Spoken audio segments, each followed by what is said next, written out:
Hi friends, welcome back to my channel. I am Kelly. How are you all doing today? I am so glad you're here.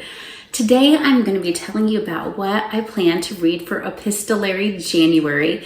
This is a readathon that is the wonderful idea of Anne from In Search of Wonder, and she's invited myself, Jane Reads, Miriam Elizabeth, and also Candlewick Library to join her in this wonderful readathon. Let me tell you a little bit about the prompts that we are going to be trying to fulfill in this readathon. The first one is love letters, and that's pretty self-explanatory. We want this to be a letter writing romance type book.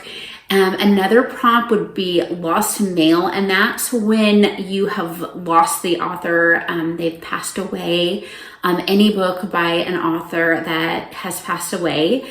Then there is email, and that would be like a more contemporary epistolary novel where the correspondence is through text or email. Of course, we have journal, and that can be either fiction or real life. You know, someone's real journal, or there's journaling involved in the book. And then there's correspondence, and this is really any book where there is letter writing involved. Then you have package. This would be a book that is 400 pages or more. And is there anyone I am forgetting? Oh, airmail. So one that is set in a foreign country.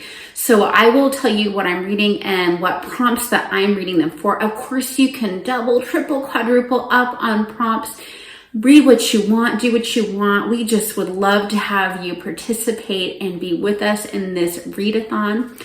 So let's get to the books I'm reading. The first one is, okay, I have to tell you about myself. We tend to be a family that celebrates Christmas, even though we're non-denominational, and typically non-denominational Christians aren't really celebrating Epiphany. We celebrate through January 6th, the Epiphany. And the reason we do this, there's way too many wonderful things. There are way too many wonderful Christmas books, Christmas movies, Christmas crafts, things to enjoy, to complete by December 25th, when there is the chaos of everything. As you all know, that happens in early December, especially if you have children.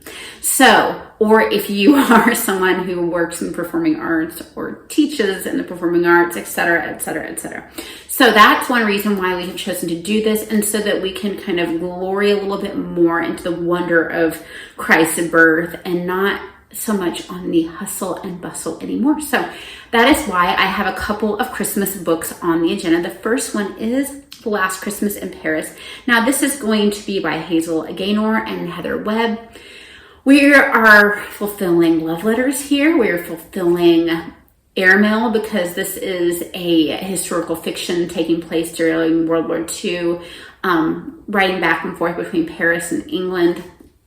And then we also have package, because it is right at 400 pages. All right, and the next one is the second Christmas book I have, and this is primarily being read for journal, and this is the Noel Stranger by Richard. Well, there it went. I'm going to leave that in because, you know, real life. We should all know that real life happens and embrace that in our videos. They don't have to be perfect. I don't have time to make my videos perfect, so I am so busy. So Richard Paul Evans in a lot of his novels, this is fictional journaling. I thought about doing nonfiction, but this is a book I wanted to get to. Oh, and I did not tell you one of the prompts. So what I was going to say is they all fulfill the free shipping option, because all of the books that I am reading have come from the library. So I have not purchased any books. So that is another prompt that you can fulfill, is free shipping. See, you don't have to be perfect to make YouTube videos. You can be very flawed like myself. So it's going to fulfill free shipping, journaling, because so this is about a lady who finds out her husband has had a double life in another family, and her life is falling apart, and then a stranger comes into her life. And so her journaling is at the beginning of every chapter. And that's kind of one of Richard Paul Evans' MOs, is to put like the journaling of the character in his stories.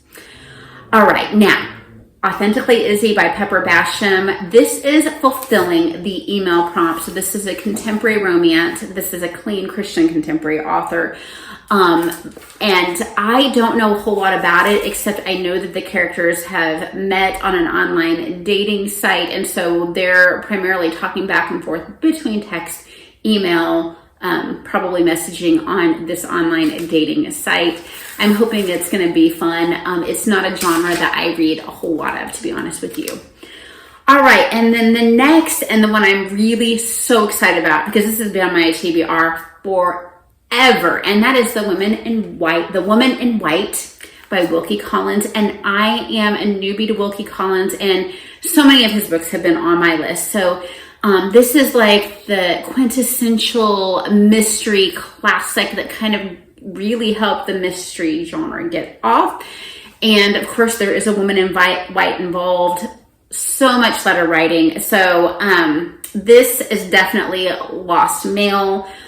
Could be used for correspondence. Could be used for package, because it is a long book, like 800 something pages. And I'm going to be buddy reading this with Courtney from Courtney Reads. And that is all I have planned. If I have time, I will be throwing other books in there. But so far, this is what I've got. And I hope you guys are having just the best holiday season. And I hope that you are reading a lot. Bye-bye.